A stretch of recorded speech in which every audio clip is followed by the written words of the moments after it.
1월 18일 오늘 만나 성경 말씀은 민수기 10장 33절에서 36절까지의 말씀입니다. 그들은 주님의 산을 떠나 사흘 길을 갔다. 주님의 언약궤를 앞세우고 사흘 길을 가면서 쉴 곳을 찾았다. 낮이 되어 그들이 진을 떠날 때면 주님의 구름이 그들 위를 덮어주었다. 궤가 떠날 때에 모세가 외쳤다. 주님, 일어나십시오. 주님의 원수들을 흩으십시오. 주님을 미워하는 자들을 주님 앞에서 쫓으십시오. 궤가 쉴 때에도 모세가 외쳤다.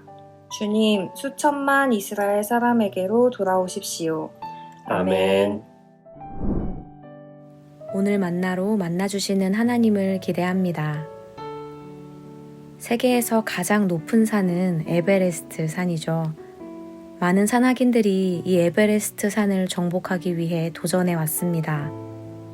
그런데 누군가가 정상까지 등정하려면 꼭 필요한 사람이 있다고 합니다. 바로 셰르파입니다.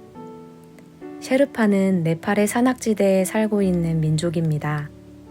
하지만 오늘날 셰르파는 민족의 이름을 넘어 히말라야 고산 가이드를 뜻하는 단어가 되었습니다. 이들은 고산지대에 살면서 산을 잘 알고 고소 적응 능력이 뛰어나기 때문에 에베레스트에 등정하는 사람들 앞에서 길을 안내하는 역할을 합니다. 산을 정복하며 자신의 이름을 알린 많은 산악인들의 곁에는 항상 그들이 동행했습니다.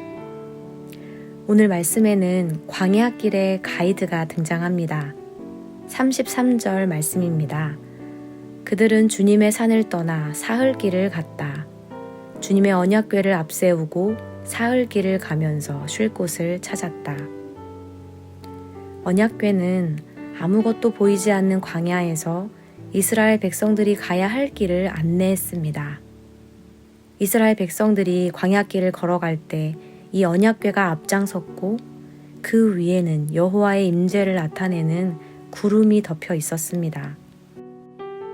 낮이 되어 그들이 진을 떠날 때면 주님의 구름이 그들 위를 덮어주었다.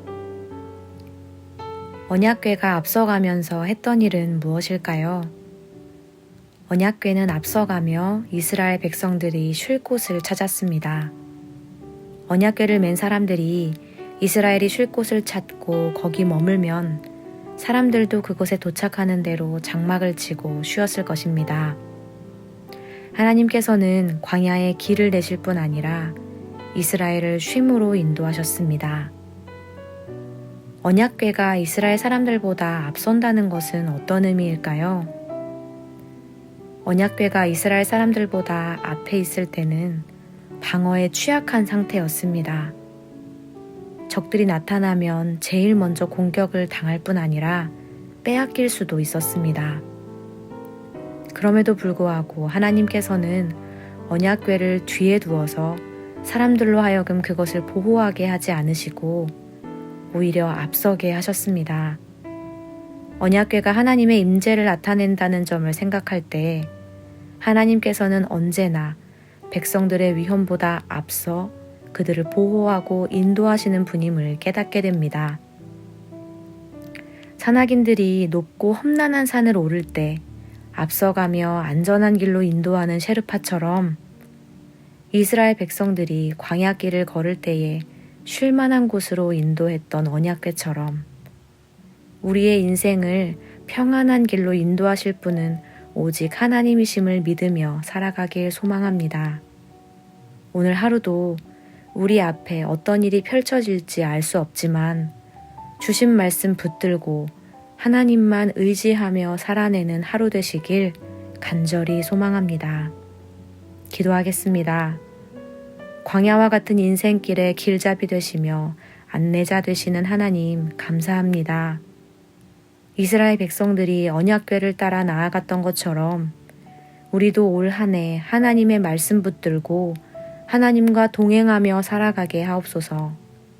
예수님의 이름으로 기도합니다. 아멘. 이제 두 가지의 기도 제목으로 함께 기도하겠습니다.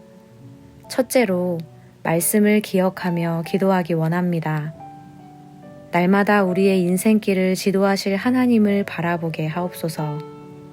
순간순간 선택하고 결정할 때마다 하나님의 뜻을 구하게 하옵소서.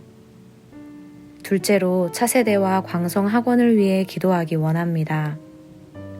교육의 방향과 목적에 세상의 가치가 앞서지 않게 하옵소서. 날마다 하나님이 주인 되시는 교육을 이루어가게 하옵소서.